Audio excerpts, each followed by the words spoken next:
Yesterday inflation का नया data है और आगे इंडियन इकोनॉमी में महंगाई और बढ़ सकती है और इसके कारण क्या है? तो सबसे बड़ा कारण तो एवरीबडी नोज, द वॉर। जो US, Israel, Iran, middle east की जो वॉर चल रही है, उसकी वजह से इंडिया में बहुत सारी चीजें महंगी हो जाएंगी और वो डिफरेंट सेक्टर से बिलोंग करती है, जैसे कि एलपीजी, पेट्रोलियम प्रोडक्ट्स, फर्टिलाइजर्स। ये सारी चीजें हम जो इंपोर्ट करवाते हैं स्ट्रेट ऑफ हॉर्मूज से होकर आते हैं और उसको ईरान ने चोक कर दिया है। सो वहां ये क्राइसिस अभी और प्रोलॉन्ग करेगा तो इन्फ्लेशन ऊपर जाएगी। अभी हमारे पास जो डेटा आया है, इन्फ्लेशन ऑलरेडी उसमें ऊपर चली गई है। The CPI data, retail inflation जिसको हम बोलते हैं, फेब्रवरी 2026 की आई है।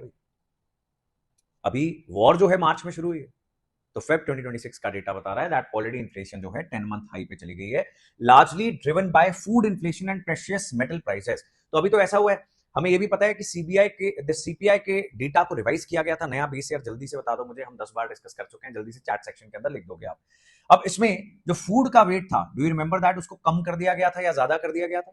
अभी जो प्रेजेंट इन्फ्लेशन हम कैलकुलेट करते हैं, खाने पीने की चीजों की इन्फ्लेशन जो है, उसका वेट 36.75% था। इसको कम किया गया है या बढ़ाया गया हुआ है?